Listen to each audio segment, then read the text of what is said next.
How you doing? This is Tom, and this is Tom's Radio Room Show. And I'm going to start a series here where I'm testing power supplies for my Grundig 800. You go back to some of my older shows, you know that when I bought this radio used, it came with a power supply that the owner said, if you're going to use shortwave, this power supply has got too much noise, it won't work. So I understood that. And sure enough, when I brought it home, I tried it. It was just all kinds of AC hum on the shortwave band using that AC adapter. I later bought another AC adapter that was supposedly for this radio off of eBay. Well, it was basically the same switching regulator power module, and it was no better.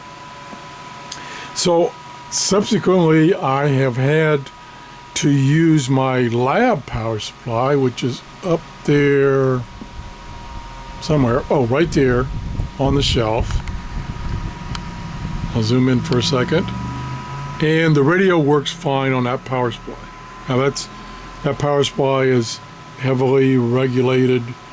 It's got a big transformer, so it's not a switching regulator, and it works fine.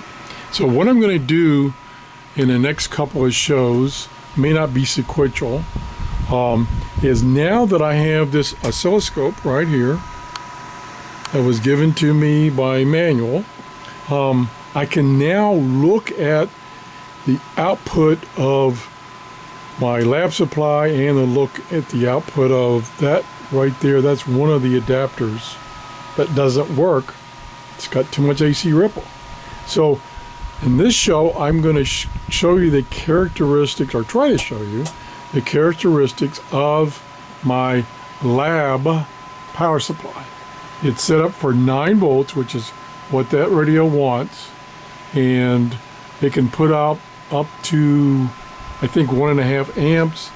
The radio requires about 700 amps. Excuse me, not 700 amps.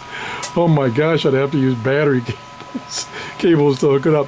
700 milliamps. So I have here a couple of power resistors that give me the equivalent load of the radio when it's operating. So this morning, I'm just going to look at the signal out of that power supply up there, which works fine. So let me set the camera down. Stand by.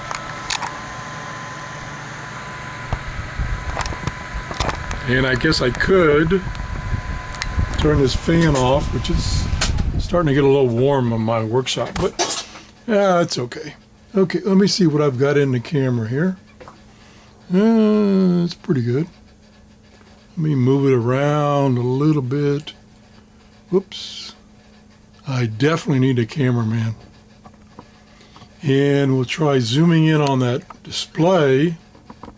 Well, I don't want to zoom in too much because I want to show you, what I'm doing on the oscilloscope as far as controls. This is I call it a Linko oscilloscope. It's a model S3000, S3000. So right now I have it on DC, and if I go to ground, well, let me tell you the setup again. Okay, here is a coax cable I'm using for my test lead. I have a scope probe from my Tektronix scope, which doesn't work anymore, but I don't have a ground lead for that scope probe. So I'm just using this coax contraption here. And I've got over here, I've got wires coming out to connect these two power resistors to give me about a 700 milliamp load. So right now it's not connected to the load, so the power supply is not drawing any current. And I'm on the 5-volt scale, and I'm on DC right now. Let me go back and zero it. I'll go to ground. I'll make sure it's zeroed because this scope does drift a little bit as it warms up. And it's only been on for about 10 minutes. So I got that zeroed again.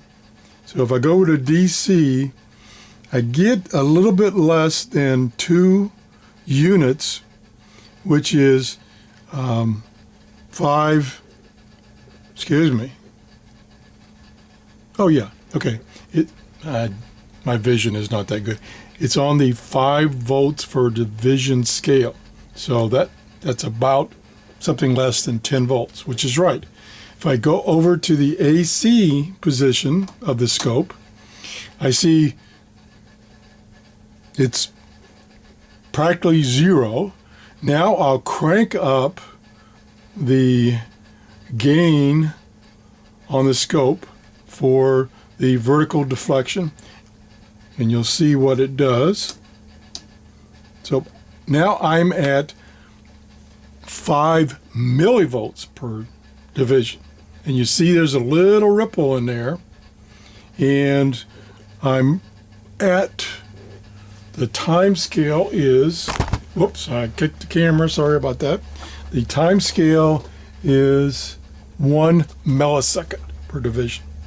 So that's the sweep frequency of the scope, and I'll crank that up so we see if we can sync on this noise that's coming out.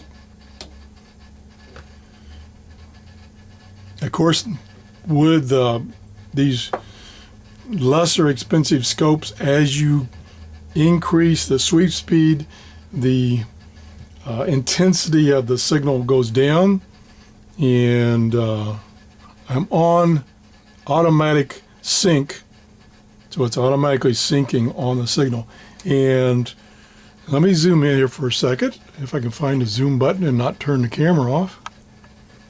Okay, we'll move over a little bit.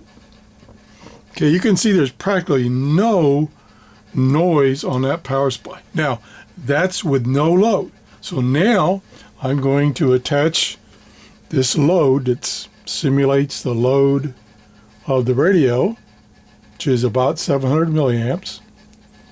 And you see there's still no noise, not appreciable noise. Again, I'm on the lowest scale of the scope, which is 5 millivolts per unit. So that power supply is working perfect. I have no AC ripple. I can change the frequency back down. You can see a little bit of AC ripple there. It's high frequency. There it is, kind of in sync. Little tiny.